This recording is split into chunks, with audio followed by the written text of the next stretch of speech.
Hello everyone, my name is Rishika Patel and I welcome you all to Rauz academy.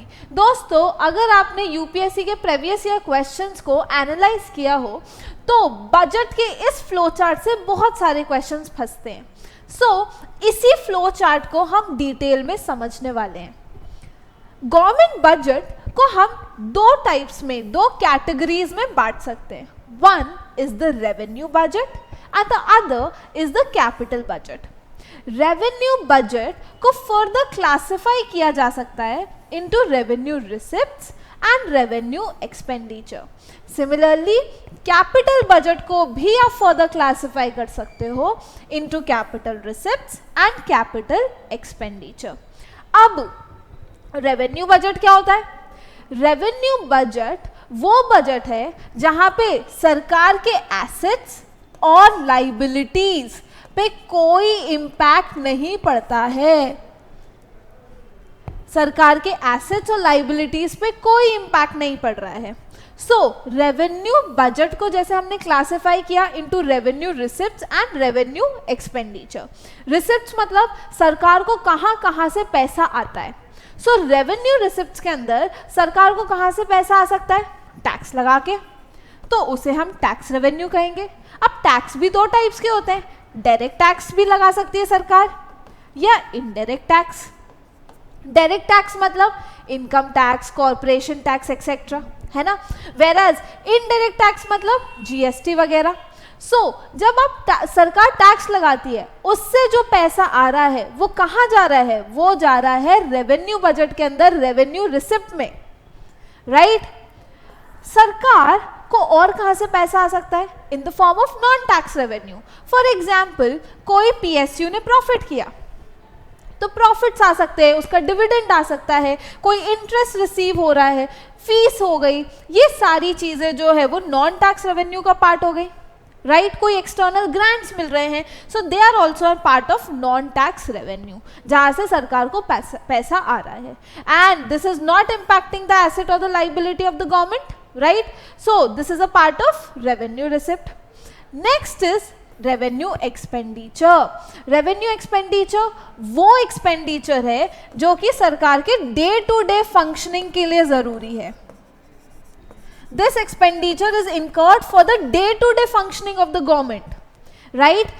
This revenue expenditure को भी आप further classify कर सकते हो into planned revenue expenditure and non-planned government expenditure. Non-planned मतलब जहाँ पे प्लान करने की जरूरत नहीं है। फॉर एग्जाम्पल, इंटरेस्ट देना है तो देना है, राइट। अगर कोई सरकार को इंटरेस्ट देना है, सब्सिडीज देनी है, right. So this is the non-planned expenditure. Okay, so this is mostly for the day-to-day functioning of the government. The next is the capital budget.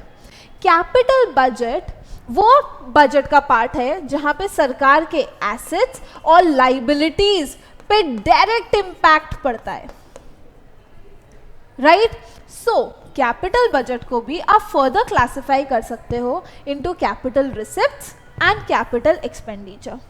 Capital receipt का मतलब है सरकार को पैसा तो आ रहा है, लेकिन वो जो पैसा आ रहा है उससे सरकार के या तो एसेट्स पे इंपैक्ट हो रहा है या लाइबिलिटीज पे। एसेट्स हो सकता है सरकार के कम हो रहे हैं या फिर सरकार की लाइबिलिटीज इंक्रीज हो रही हैं, तब जाके पैसा आ रहा है। जैसे फॉर एग्जाम्पल, कोई डिसइन्वेस्टमेंट किया गवर्नमेंट ने, गवर्नमेंट डिसइन्वेस्टमेंट किया तो उससे पैसा आएगा, है ना। लेकिन उससे हुआ क्या? सरकार का एसेट कम हो गया, लेकिन जो पैसा आया वो कहां पे जाएगा? आपका कैपिटल रिसिप्ट में, राइट। हो सकता है सरकार ने कोई लोन लिया हो, राइट। अब जो लोन लिया है, जो बोरोइंग है, वो उससे क्या हो रही है? लाइबिलिटी क्रिएट हो रही है गवर्नमेंट की, क्योंकि उसे इंटरेस्ट भी देना है, राइट।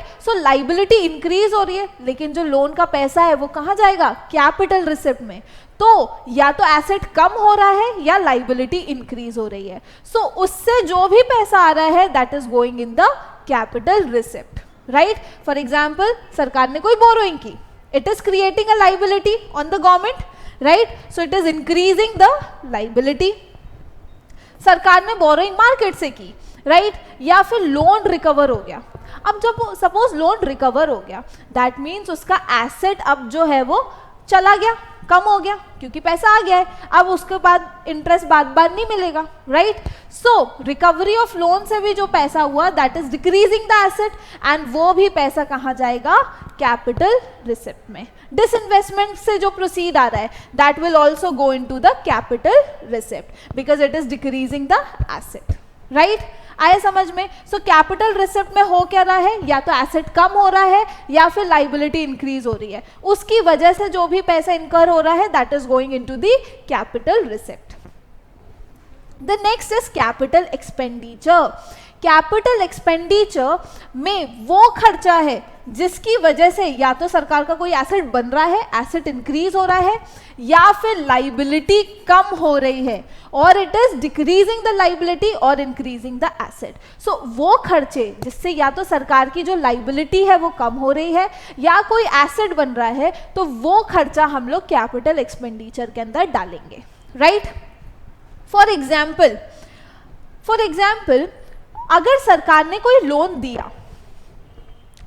दिया, सो वो एक्सपेंडिचर हुआ, खर्चा हुआ, पॉकेट से गया, लेकिन it is creating an asset क्योंकि रिटर्न में इंटरेस्ट मिलेगा, ठीक है। तो वो खर्चा कहाँ पे जाएगा, कैपिटल एक्सपेंडिचर के अंदर।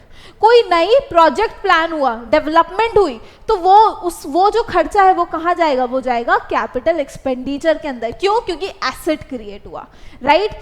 अगर लोन का रीपेमेंट कर दिया गवर्नमेंट ने, लोन का रीपेमेंट किया, दैट मीन्स उसकी लाइबिलिटी कम हुई है ना, तो वो एक्सपेंडिचर भी कहाँ जाएगा, कैपिटल एक्सपेंडिचर के अंदर, राइट। सो यहाँ पे जो भी खर्चे सरकार के एसेट इंक्रीज कर रहे हैं या लाइबिलिटीज को डिक्रीज कर रहे हैं, they are going into capital expenditure. And जहां जहां से पैसा आ रहा है वो पैसा कहां से आया, या तो सरकार के एसेट को कम करके या लाइबिलिटी इंक्रीज करके, तो वो पैसा जा रहा है कैपिटल रिसिप्ट के अंदर। दैट मींस कैपिटल बजट में डायरेक्ट इंपैक्ट पड़ रहा है एसेट और लाइबिलिटी में। आई होप ये जो कॉन्सेप्ट है ये समझ आया होगा। इसी कॉन्सेप्ट से बहुत क्वेश्चंस यूपीएससी पूछता है। थैंक यू एवरीवन, पढ़ते रहिए।